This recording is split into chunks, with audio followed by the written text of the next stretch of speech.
Hello hello বন্ধুরা, সবাই কেমন আছেন? আশা করি সবাই ভালো আছেন। আজকে আমরা আলোচনা করব কন্ডিশনাল সেন্টেন্স অর্থাৎ ইফ এর ব্যবহার, যেটা আমরা দেখি, যেটাকে আমরা সাধারণত কন্ডিশনাল সেন্টেন্স বলে থাকি। আজকে এটা নিয়ে আমরা আলোচনা করব। যেহেতু চ্যাপ্টারটি খুব একটা বড় একটা চ্যাপ্টার, তাই ইফের উপর আমি দুইটা ক্লাস দিব। এই দুইটা ক্লাস যারা শুরু থেকে শেষ পর্যন্ত দেখতে থাকবেন, আশা করব তাদের আর অর্থাৎ কন্ডিশনাল সেন্টেন্স বা ইফ নিয়ে কখনো সমস্যায় ভুগতে হবে না। সো চলেন আমরা শুরু করি। তাহলে আজকের ভিডিওটি নেওয়া হয়েছে খান মেথড প্রকাশিত a complete book of written spoken and English with Bengali meaning এই বইটি থেকে। এই বইটি সম্পূর্ণ ভিডিও লেকচার আলোকে তৈরি করা একটি বই। এই বইয়ের প্রতিটি পৃষ্ঠা অর্থাৎ প্রতিটি পৃষ্ঠারই ভিডিও লেকচার তৈরি করে আমরা আমাদের ইউটিউব ফেসবুকে প্রতিদিন আপলোড করতেছি। আমাদের ভিডিওগুলো প্রথম থেকে শেষ পর্যন্ত দেখতে থাকুন, ইনশাল্লাহ আপনি এগিয়ে যাবেন। অর্থাৎ গ্রামার নয়, শুধু স্ট্রাকচার রুল নয়, অর্থাৎ অনুকরণের মাধ্যমে ইংলিশ বলা বা ইংলিশ শেখাটাই সহজ। অর্থাৎ যারা আমাদের এই বইটি অর্থাৎ এটার পাশাপাশি এবং এই বইটিও দেশ এবং দেশের বাইরে থেকে যারা সংগ্রহ করেছিলেন, অর্থাৎ তাদেরকে আমরা বলেছিলাম আমাদের বইয়ের প্রতিটি পৃষ্ঠা ভিডিও লেকচার আমরা তৈরি করে ইউটিউবে দিব। তাই আমরা ভিডিও লেকচারগুলো তৈরি করে ইউটিউবে দিচ্ছি। অর্থাৎ যারা স্পিকিং এবং রাইটিং দুইটা সাইডকে ডেভেলপ করতে চান, তারা আমাদের এই দুটি বই সংগ্রহ করে নেবেন। আর আমাদের বইগুলো সংগ্রহ করার জন্য আমাদের ফেসবুক বা ইউটিউবের ব্যাকগ্রাউন্ডে দেওয়া নাম্বারে যোগাযোগ করুন, বা আমার এখানে আমি ডেসক্রিপশন বক্সে নাম্বার দিয়ে দিব, অথবা আমার এখানে ক্যাপশনে নাম্বার থাকবে, ওই নাম্বারে যোগাযোগ করুন। আমরা আমাদের বই এবং আমাদের ভিডিওগুলো স্বল্প মূল্যে বিতরণ করে থাকি। চলুন কথা না বাড়িয়ে দেখা যাক। আর যাদের কাছে আমাদের ভিডিওটি ভালো লাগবে, অন্যের উপকারের জন্য আপনারা ভিডিওটি শেয়ার করবেন। যেহেতু আপনি উপকার হচ্ছেন, যেহেতু এমনভাবে উপকার হচ্ছেন, অন্যরাও যেহেতু একইভাবে আপনার মতো উপকৃত হতে পারে। চলেন, কন্ডিশনাল সেন্টেন্স। কন্ডিশনাল সেন্টেন্স কি আগে সেটা জানেন। কত প্রকার বা কত ধরনের বাক্যের ক্ষেত্রে ব্যবহৃত হয় বা কত ধরনের সেন্টেন্সে কন্ডিশনাল সেন্টেন্স দেখা যায়। ইফ যুক্ত সেন্টেন্সকে কন্ডিশনাল সেন্টেন্স বলা হয় সাধারণত, যেটা আমরা শর্তযুক্ত সেন্টেন্স বলি। আর কন্ডিশনাল সেন্টেন্স সাধারণত তিন প্রকার: first conditional sentence, second conditional এবং থার্ড কন্ডিশনাল সেন্টেন্স। ইহা বাক্যের গঠনগত 6 ধরনের ক্ষেত্রে ব্যবহৃত হয়। বিশেষ করে এটা প্রেজেন্ট ইনডিফিনিট এবং ফার্স্ট ইনডেফিনিট এবং ফার্স্ট পারফেক্টের পূর্বে ইফ বসে। কিন্তু তাহলে এই প্রেজেন্ট ইনডিফিনিটটা হবে ফার্স্ট কন্ডিশনাল, এবং ফার্স্ট ইনডিফিনিটটা হবে সেকেন্ড কন্ডিশনাল, এবং ফার্স্ট পারফেক্টটা হবে থার্ড কন্ডিশনাল। এটা ছাড়াও প্রেজেন্ট কন্টিনিউয়াস টেন্স এবং প্রেজেন্ট পারফেক্ট এবং প্রেজেন্ট পারফেক্ট কন্টিনিউয়াস টেন্স এবং ফার্স্ট কন্টিনিউয়াস টেন্স চারটি, এবং নিড, ক্যান, কুড, শুড বিশিষ্ট বাক্যের ক্ষেত্রে ইফ বসতে দেখা যায়। চলুন আমরা একে একে বিস্তারিত দেখে নিই। তাহলে ফার্স্ট কন্ডিশনাল আমরা বলেছি, অর্থাৎ প্রেজেন্ট ইনডেফিনিট, আর সেকেন্ড কন্ডিশনে ফার্স্ট ইনডেফিনিট, আর থার্ড কন্ডিশনে ফার্স্ট পারফেক্ট। এটা করার জন্য আপনি সর্বপ্রথম আমাদের টেন্সের চ্যাপ্টারটি ভালো করে বুঝে নেবেন, কারণ টেন্স যদি না বুঝেন এটা বুঝতে আপনার জন্য কষ্ট হবে। তো আমরা তো সেই ক্লাস 6 থেকেই একদম masters level, BCS, job, banking, যত জায়গায় জবের জন্য টেন্সে পড়ে যায়, বাট আমাদের ক্লিয়ার হয় না। আপনি টেন্সটা একদিনে শেখা বা 1-2 দিনে শেখার জন্য আমাদের এই বইয়ের 270 নম্বর পৃষ্ঠায় টেন্স সম্পর্কে বিস্তারিত আলোচনা আছে, ওখান থেকে আপনি পড়ে নিতে পারেন। তাহলে যদি প্রেজেন্ট ইনডেফিনিট হয়, ইফ যুক্ত প্রথম বাক্যটা কমা ইউজ করে আমরা দ্বিতীয় বাক্যটাকে ফিউচার ইনডেফিনিট অর্থাৎ বা shall, will, can, could, May, must এই মডেলগুলো দিয়ে বাকিটা করব। আর ফার্স্ট ইনডেফিনিট হলে সেটাকে আমরা ঠিক একইভাবে শ্যাল বা উইলের পরিবর্তে আমরা এটা ফার্স্ট করে ফেলবো, উড, ক্যানের পরিবর্তে ক্যানে ফার্স্ট করে ফেলবো, কুড, মের, মাইট, এভাবে আমরা করে ফেলবো। আর ফার্স্ট পারফেক্ট টেন্স হলে ঠিক আমরা জানি পারফেক্ট টেন্সের সাথে এগুলোর সাথে কি হয়, ফিউচার পারফেক্ট হ্যাভ হবে, তাহলে would have, could have, might have, অর্থাৎ এটার সাথে এটা একই, শুধু হ্যাভ যুক্ত হবে পারফেক্ট হলে। তাহলে এখন আমাদের জানা দরকার শ্যাল উইলের অর্থ কি, কোথায় আমরা শ্যাল বা কোথায় আমরা উইল ব্যবহার করব। অর্থাৎ শ্যাল সাধারণত ব হলে, অর্থাৎ আই এবং উইল সাথে সাধারণত শ্যাল হয় এবং বাকিদের সাথে উইল হয়। নর্মালি আমরা সবার সাথে উইল ব্যবহার করে থাকি, তবে ব্যতিক্রম হলে যদি মানে জোর দিয়ে বোঝায় সেক্ষেত্রে আপনার যাদের সাথে শ্যাল হয় তাদের সাথে উইল ব্যবহার করবেন, আর যাদের সাথে উইল হয় তাদের সাথে শ্যাল ব্যবহার করবেন। আরো বিস্তারিত জানার জন্য আমার শ্যাল উইল সম্পর্কে ইউটিউবে ক্লাস দেওয়া আছে, আপনারা ক্লাসটি দেখে নিতে পারেন। তাহলে কেন তো, তাহলে আমি হলে পারি, সে হলে পারে, আপনি হলে সে পারে, আপনি হলে পারেন, বা তুমি হলে পারো, এভাবে করি। কেন পরি অর্থ কি, মে অর্থ করতে হতে পারে এরকম অর্থে, মাস্ট অবশ্যই অর্থে, উড করতাম, অর্থাৎ বার্বের সাথে শেষে, বার্বের শেষে যে তাম ত তে তেন থাকে এগুলো থাকে আমরা উডে ব্যবহার করব। কুড়ো তো পারতাম, পারতে, এভাবে। মাইট অর্থ তাও পারতাম, এটা সম্ভাবনা একটু, অর্থাৎ সম্ভাবনাময়, এরকম ক্ষেত্রে আমরা মাইট ব্যবহার করব। উঠে মতো থাকতাম। আরো বিস্তারিত এটা জানার জন্য, অর্থাৎ আপনাকে মডেলের অর্থগুলো যদি না জানেন মডেল অক্সিলারি, তাহলে আপনি সেন্টেন্স মেক করতে কনফিউশন সৃষ্টি হবে আপনার। সো আরো বিস্তারিত জানার জন্য আমাদের এ বইয়ের মডেলের পেজটি, অর্থাৎ এই পেজের মধ্যে 302 নম্বর পেজে বিস্তারিত দেওয়া আছে কোন মডেলের অর্থ কেমন হয়, অর্থাৎ am is are, was were, have has, had, shall will, should, ought to, would, can, could, may, might, এগুলোর অর্থ পাশে সুন্দর করে দেওয়া আছে, আপনি এখান থেকেও পড়ে নিতে পারেন। আচ্ছা, আরেকটা কথা না বললে নয়, যারা এই ভিডিওটি কিভাবে পাবেন, যখন আপনি এই বইটি পড়বেন তখন আপনি এই বইয়ের অর্থাৎ ইউটিউবে 407 page by technical English learning এর চার্জ দিলে আপনি এই ভিডিওটি পেয়ে যাবেন। তাহলে চলুন আমরা দেখে নিই। তাহলে আমরা এখান থেকে আরেকটু আমরা রাফটা নিয়ে নিই। প্রেজেন্ট ইনডিফিনিট হলে আমরা এটা ইউজ করব, পরবর্তী সেন্টেন্সটা ফার্স্ট ইনডিফিনিট হলে পরবর্তীতে আমরা এটা ইউজ করব, ফার্স্ট পারফেক্ট হলে আমরা এটা ইউজ করব। তাহলে এখন আমরা উদাহরণের মাধ্যমে একটু দেখি। যেমন হ্যাঁ, প্রেজেন্ট ইনডিফিনিট টেন্স বলতে শুধু আমরা সাবজেক্ট বা অবজেক্ট এটা এতটুকু না। প্রেজেন্ট ইনডিফিনিটের গঠন জানার জন্য, প্রেজেন্ট ইনডিফিনিট অনেকগুলো গঠন আছে, সেটার জন্য আপনারা টেন্সের চ্যাপ্টারটি পড়ুন, ওখানে আপনারা বিস্তারিত জানতে পারবেন। যেমন মূল ভার্ব দিয়ে যদি পড়ি, তাহলে ইফ ইউ ওয়ার্ক হার্ড, যদি তুমি কঠোর পরিশ্রম করো, তাহলে ইউ ওয়ার্ক হার্ড, এটা প্রেজেন্ট ইনডিফিনিট টেন্স, তাহলে you can prosper in life. তাহলে এখানে আপনি ক্যান ব্যবহার করতে পারবেন, ইউ উইল ব্যবহার করতে পারবেন, ইউ মাস্ট ব্যবহার করতে, you must prosper in life, তুমি জীবনে উন্নতি করতে পারবে। তাহলে এটা প্রেজেন্ট ইনডিফিনিট টেন্স ছিল, আর এটা এটা হচ্ছে ফার্স্ট ইনডিফিনিট টেন্স। যেমন ইফ ইউ ওয়ার্ক হার্ড, যদি তুমি কঠোর পরিশ্রম করতে, যদি তুমি কঠোর পরিশ্রম করতে, তাহলে এখানে ক্যানের ফার্স্ট ফর্ম হয়ে যাচ্ছে you could prosper in life, তাহলে তুমি জীবনে উন্নতি করতে পারতে। 3 নম্বর কন্ডিশনালটা ছিল আমাদের পারফেক্ট টেন্স, থার্ড কন্ডিশনাল। তাহলে এটা ফার্স্ট কন্ডিশনাল, এটা সেকেন্ড কন্ডিশনাল, এটা থার্ড কন্ডিশনাল। তাহলে if you had work hard, যদি তুমি কঠোর পরিশ্রম করিয়ে থাকতে, you could have prosper in life, তুমি জীবনে উন্নতি করে থাকতে পারতে। সো আমাদের প্র্যাকটিক্যাল লাইফের সাথে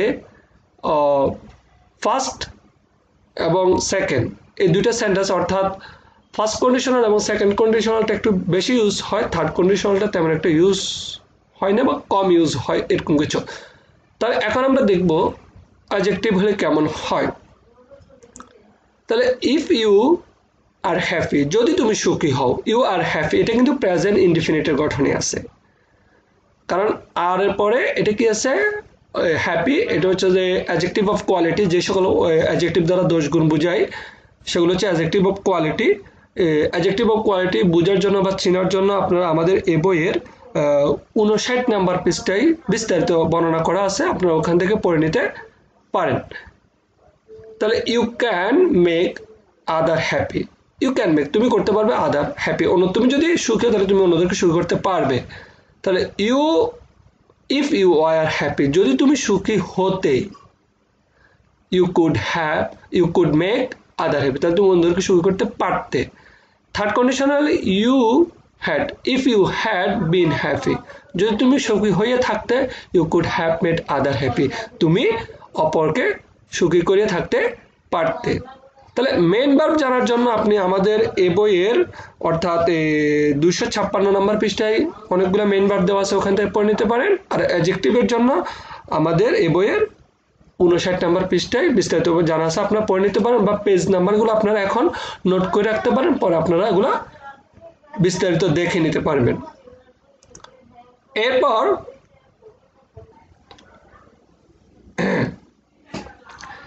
আমরা দেখব নাউন দিয়ে, অর্থাৎ if he is a teacher in English, সে যদি একজন ইংলিশের টিচার হয়, he can speak English well, সে ইংরেজি ভালো বলতে পারবে। এটা কিন্তু প্রেজেন্ট ইনডেফিনিট। হ্যাঁ, তাহলে প্রেজেন্ট ইনডেফিনিটে এম ইজ এর পর কখন নাউন হয়, অর্থাৎ কখন নাউন যেটা কমন নাউন হয়, সেটা আপনারা আমাদের নাউনের পেজ অর্থাৎ 58 নম্বর পেজটা পড়ে নেবেন, ওখানে বিস্তারিত কমন নাউন সম্পর্কে আপনারা ধারণা পেয়ে যাবেন। তাহলে সে যখন টিচার হয়, তাহলে সে ভালো করে ইংরেজি বলতে পারবেন।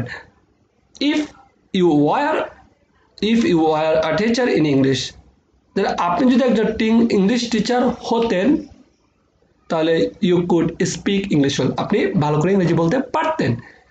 একবার থার্ড কন্ডিশনে আছে আমাদের he had been, if he had been a teacher in English, অর্থাৎ তিনি যদি একজন ইংলিশ শিক্ষক হইয়া থাকতেন, হি could have speak in English, তিনি ভালোভাবে ইংলিশ বলিয়া থাকতে পারতেন, অর্থাৎ এটা তেমন একটা ব্যবহার হচ্ছে না।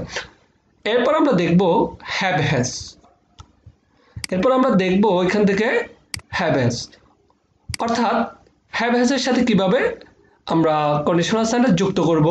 অর্থাৎ হ্যাভ হ্যাজের অনেকগুলো ব্যাপার আছে।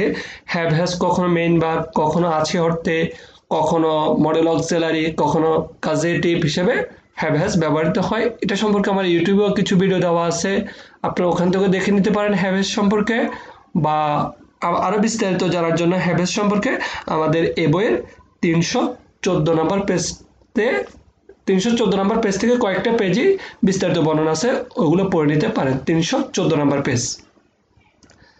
তাহলে ইফ হি হ্যাজ এখানে আছে অর্থে, if he has much money he can buy a car, যদি তার অনেক টাকা থাকে, তাহলে এখানে আছে অর্থে হ্যাভ হ্যাজটা, যদি তার অনেক টাকা থাকে তাহলে সে একটি গাড়ি কিনতে পারবে। আর যদি একইভাবে if he had much money he could buy a car, তাহলে তার অনেক যদি টাকা থাকতো তাহলে সে একটি গাড়ি কিনতে পারতো। আর যদি তার অনেক টাকা কি রয়ে থাকতো তাহলে সে একটি গাড়ি কিনে থাকতে পারতো। এটা তেমন একটা ব্যবহার হচ্ছে না। If he had much money he could have bought a car, ঠিক আছে। এরপর আমরা দেখব 4 নম্বরে, অর্থাৎ দেয়ার সম্পর্কে। দেয়ার কোথায় আমরা, অর্থাৎ দেয়ারের অনেক ব্যাপার আছে, বা অনেকে দেয়ার ব্যবহারটা বিস্তারিত জানেন না, কোথায় দেয়ার ব্যবহার, কিভাবে করতে হয় দেয়ার ব্যবহার। দেয়ারের বিস্তারিত ব্যবহার জানার জন্য আপনারা আমাদের এই বইয়ের 394 নম্বর পেজটি ভালোভাবে পড়ে নেবেন। ওখান থেকে 2-3টা পেজ মনে হয় বিস্তারিত বর্ণনা আছে দেয়ারের, ওখান থেকে আপনারা পড়ে নেবেন।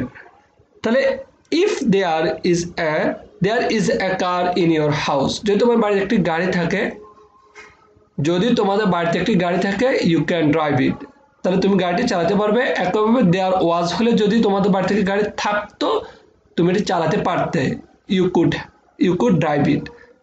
যদি তোমাদের বাড়িতে একটি গাড়ি রয়ে থাকতো তাহলে তুমি তা চালিয়ে থাকতে পারতা। এটা তেমন একটা ব্যবহার হচ্ছে না। তাহলে এখানে তিনটে উদাহরণ দেওয়ার মানে হচ্ছে, প্রথমটা ফার্স্ট কন্ডিশন, এরপরটা সেকেন্ড কন্ডিশন, এরপর থার্ড কন্ডিশন। ফার্স্ট কন্ডিশন এবং সেকেন্ড কন্ডিশনটা আপনার সবচেয়ে বেশি ব্যবহৃত হবে। এরপর 2+ ভার্ব, অর্থাৎ ইনফিনিটিভ বা জিরান্ডের কিছু ব্যবহার থাকে। অর্থাৎ এটা জানার জন্য আপনারা আমাদের এই বইয়ের জিরান্ডের বা ইনফিনিটিভের চ্যাপ্টারটি ভালো করে পড়ে নিতে পারেন। আর এই বইয়ের জিরান্ডের সম্পর্কে বিস্তারিত আমার আলোচনা করা আছে, এই বইয়ের মধ্যে আমাদের আলোচনা করা আছে 457 নম্বর পেজে, আপনারা ওখান থেকেও ভালোভাবে পড়ে নিতে পারেন। চলুন তাহলে এখন আমরা দেখিনি কিভাবে আমরা 2+ ভার্বে ইফ ইউজ করব।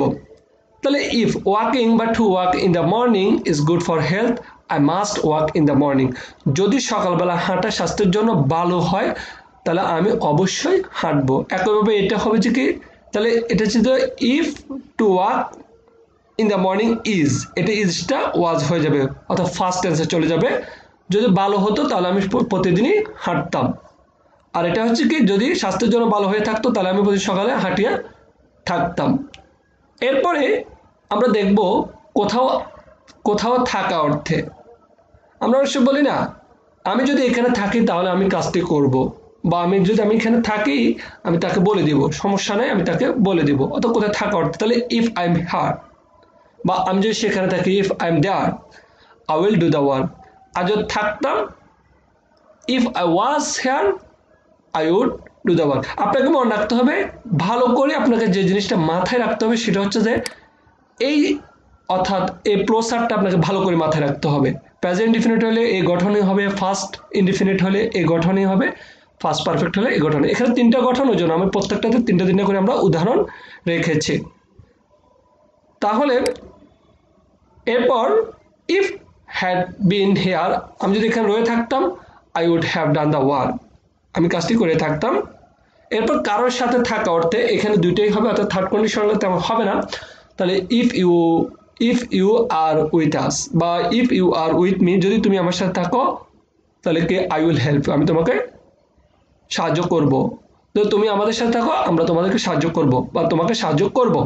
তাহলে একইভাবে যদি if you are with us, যদি তুমি আমাদের সাথে থাকো, তাহলে if you are with us, যদি তুমি আমাদের সাথে থাকতে উই উড হেল্প ইউ, আমরা তোমাদেরকে বা তোমাকে বা তোমাদেরকে সাহায্য করতাম। তাহলে এরপরে আমরা দেখি আর কি আছে 8 নাম্বার গুলো। এরপর 9 নম্বরে এখানে আমরা দেখতেছি অর্থাৎ প্যাসিভ ভয়েসের ক্ষেত্রে, প্যাসিভ ভয়েস জানাটা অর্থাৎ স্পিকিং যদি আপনি করতে যান সেক্ষেত্রে আপনাকে প্রথমত টেন্স এবং প্যাসিভ ভয়েসটা খুব ভালো করে জানতে হবে, দেন প্রিপজিশনের ব্যবহারগুলো জানতে হবে। তাহলে প্যাসিভ ভয়েস, তাহলে আমি এখানে প্যাসিভ ভয়েস সম্পর্কে তেমন আলোচনা করব না। আপনাদের যদি কারো প্যাসিভ ভয়েস সম্পর্কে ধারণা লাগে তাহলে আপনারা আমাদের এই বইয়ের 651 নম্বর পেজে প্যাসিভ ভয়েস সম্পর্কে বিস্তারিত আলোচনা আছে, ওখান থেকে আপনারা পড়ে নিতে পারেন, পেজ নাম্বার 651। তাহলে if rice is cooked you can eat now, যদি রান্না করা হয় তাহলে তুমি খেতে পারবে, তাহলে যদি রান্না করা হয় তুমি খেতে পারবে। আর প্যাসিভের পারফেক্টে if rice has been cooked you can eat now, যদি পারফেক্ট টেন্স হয় সেক্ষেত্রে আপনার এটা পরেরটা কিন্তু কি হবে, প্রেজেন্ট ইনডিফিনিটের গঠনই হবে। এটা পারফেক্ট টেন্স, কিন্তু এটা প্রেজেন্ট ইনডিফিনিটে এটা ফিউচার ইনডিফিনিট বা মডেলের যেটা আমার 1 নাম্বার কন্ডিশনালের মতো হবে এটা। তো তুমি খেতে পারবে। একইভাবে rice was cooked, if rice was cooked, যদি ভাত রান্না করা হতো তাহলে ইউ কুড ইট দেন, তখন তুমি খেতে পারতে। একইভাবে পারফেক্ট টেন্সে যদি if rice had been cooked you could have eaten then, তাহলে তুমি এটি খেতে পারতে। তাহলে এটি প্যাসিভ ভয়েসের আলোকে আলোচনা করা হয়েছে। এরপর M2 is to R2 was to R2, খুব একটা ইম্পর্টেন্ট একটা টপিক, কথা বলতে খুব বেশি লাগে। এটা সম্পর্কে আমার ইউটিউবে ভিডিও দেওয়া আছে M2 is to এর উপর। আরও জানার জন্য যদি আপনি জানতে চান এই বইয়ের 343 নম্বর পেজ থেকে আপনি বিস্তারিত M2 is to R2 was to R2 এর ব্যবহারটি জানিয়ে নিতে পারেন।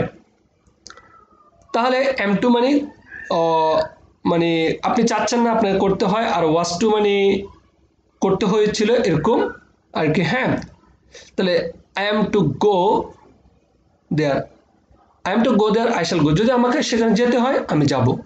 তাহলে I was to go there, যদি আমাকে সেখানে যেতে হতো, was to মানে যদি আমাকে সেখানে যেতে হতো আমি যেতাম।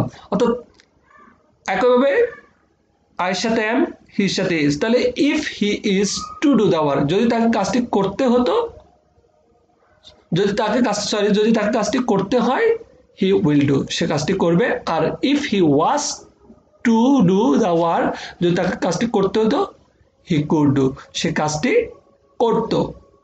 মানে আমাকে বলুন, যদি আমাকে যেতে হতো আমি যেতাম, আমাকে খেতে হলে খাইতাম, বলতে হলে বলতাম, তাকে জানানোর দরকার পড়লে আমি জানাইতাম। এই সেন্টেন্সগুলো এইটার গঠন অর্থাৎ conditional plus M2 is to এর আলোকে হয়। এরপর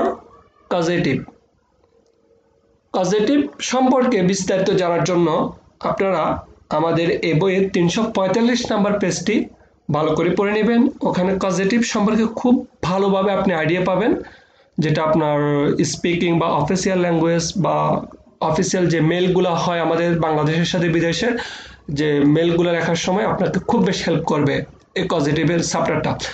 ইফ তাহলে if I have the work done, I have the work done, তাহলে এখানে পজিটিভটা দুই ধরনের হয়, একটা হচ্ছে ব্যক্তি যদি উল্লেখ থাকে, আর একটা হচ্ছে ব্যক্তি যদি উল্লেখ না থাকে। এটা পজিটিভের ওখানে আপনার বিস্তারিত অর্থাৎ 345 নাম্বার পেজে বিস্তারিত আলোচনা পড়লে বুঝতে পারবেন। তাহলে আমি এখানে ওদিকে পজিটিভ নিয়ে আলোচনা করছি না। If I have the work done I will be better for me, যদি কাজটা করিয়া নিই তাহলে এটা আমার জন্য ভালো হবে। আর যদি কাজটা করিয়া নিতাম, if I had the work done, তাহলে মনে রাখবেন এখানে যদি পজিটিভের অর্থাৎ ব্যক্তি যদি না থাকে, সাবজেক্ট পজিটিভ, পজিটিভের স্ট্রাকচার হচ্ছে subject positive object verb. Subject positive, অবজেক্টটা যদি বস্তুবাচক হয় বি3 হবে, আর অবজেক্টটা যদি আমি তাকে দিয়ে কাজটি করাই যদি, তাহলে I have him do the work, এরকম হবে। অর্থাৎ এখানে সাবজেক্ট দ্য ওয়ার্কটা যদি ব্যক্তিবাচক হয় তাহলে এখানে ডু হবে, আর বস্তুবাচক হলে এটা বি3 বা ভার্ব পাস্ট পার্টিসিপল হবে। স্ট্রাকচারটা মনে রাখবেন subject positive object verb, subject positive object verb. তাহলে এই যে এটা ছিল বস্তুবাচক, সেক্ষেত্রে আমরা এখানে কি ডান ইউজ করছি। তাহলে if I have the work done, যদি আমি কাজটা করিয়ে নিই, I will be better for me, এটা আমার জন্য ভালো হবে।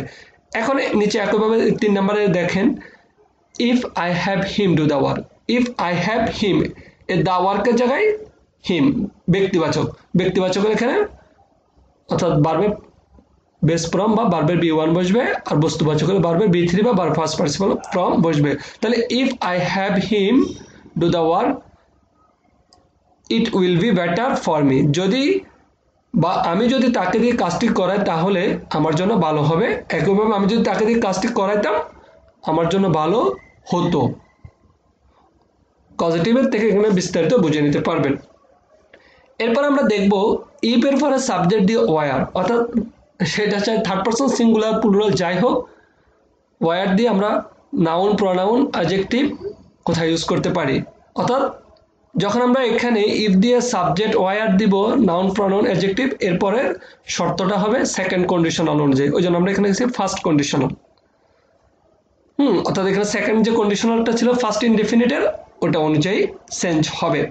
অর্থাৎ আমরা যদি কোনো কিছু হতাম অর্থে, বলি না ইফ আই ওয়ার ইউ, যদি আমি তুমি হইতাম, মানে তুমিটা আমি হইতাম, I would not forgive him, আমি তাকে ক্ষমা করতাম না। If you were a king, যদি তুমি একজন রাজা হতে, ইউ কুড বিল্ড আপ নির্মাণ করতে পারতে, এ গুড নেশন, একটি ভালো অর্থাৎ বা একটি সুন্দর জাতি তুমি কি করতে, গঠন করতে, বিল্ড আপ করতে পারতে। ইফ আওয়ার, কিন্তু আয়ের সাথে কিন্তু ওয়াজ হয়, এই শর্তগুলোর জন্য সবসময় যে কোনো পার্সনের সাথে ওয়ার হবে, সেটা একটু মনে রাখবেন। ইফের সাথে এটা যে কোনো পার্সনের সাথে ওয়ার হবে। আমি যদি এটা হতাম, সে যদি এটা হতো, রহিম যদি ভালো হতো, করিম যদি ছাত্র হতো, সে যদি অনেস্ট হতো, সে যদি একজন কি গায়ক হতো, সে যদি একজন টিচার হতো, এভাবে অর্থাৎ কেউ যদি কোনো কিছু হতো, সে যদি একজন রাজা হতো, তাহলে কারো কোনো কিছু হওয়া নিয়ে যদি এরকম কথা হয় সবসময় ওয়ার হবে। সে ব্যক্তির থার্ড পারসন সিঙ্গুলার প্লুরাল কিছু আপনাকে চিন্তা করতে হবে না। তাহলে if I were a rich man, আমি যদি একজন ধনী মানুষ হইতাম তাহলে কি করতাম, I would help the poor, আমি গরিবদেরকে সাহায্য করিতাম। If I were educated I would do many things, আমি যদি শিক্ষিত হতাম তাহলে আমি অনেক কিছু করতে পারতাম। এডুকেটেড এটা কিন্তু অ্যাডজেক্টিভ হিসেবে কাজ করতেছে। আমরা জানি ভার্বের পাস্ট পার্টিসিপল, ভার্বের বি3টা শুধু পারফেক্ট টেন্সগুলোতে ভার্ব হিসেবে কাজ করে, এর আর অনেকগুলো ব্যবহার আছে, এগুলো সবসময় অ্যাডজেক্টিভ হিসেবে কাজ করে। তাহলে চলুন বন্ধুরা, আজকে আমরা আবার একটু দেখিনি, একটু রিভিউ করে নিই কি শিখলাম আজকে আমরা। তাহলে আমাদেরকে মনে রাখতে হবে কন্ডিশনাল সেন্টেন্স কাকে বলে, কত প্রকার, 3 প্রকার, first condition, second condition, third condition. First condition হলে সেকেন্ড বাক্যটা এটা হবে, আর ফার্স্ট ইনডিফিনিট টেন্স হলে সেকেন্ড বাক্যটা এটা হবে, ফার্স্ট পারফেক্ট টেন্স হলে সেকেন্ড বাক্যটা এটা হবে। তাহলে আজকে আমরা আর যাচ্ছি না, আমরা এটা নিয়ে সেকেন্ড ক্লাসে অর্থাৎ ফাইনাল ক্লাসে বিস্তারিত আলোচনা করব। যারা আমাদের এই ভিডিওটি প্রথম থেকে শেষ পর্যন্ত দেখেছেন তাদেরকে থ্যাংক ইউ সো মাচ। আর যারা আমাদের চ্যানেল এখনো নতুন, আমাদের চ্যানেলটি সাবস্ক্রাইব করে নেবেন। আর নতুন ভিডিও পাওয়ার জন্য, নোটিফিকেশন পাওয়ার জন্য নতুন ভিডিওর বেল আইকনটি আপনারা কি করে দিবেন, অন করে দিবেন। আর ভিডিওটি যদি আপনার কাছে ভালো লাগে থাকে বেশি বেশি শেয়ার করবেন। ভিডিওটি দেখার জন্য থ্যাংক ইউ সো মাচ। ভালো থাকুন, সুস্থ থাকুন, আল্লাহ হাফেজ।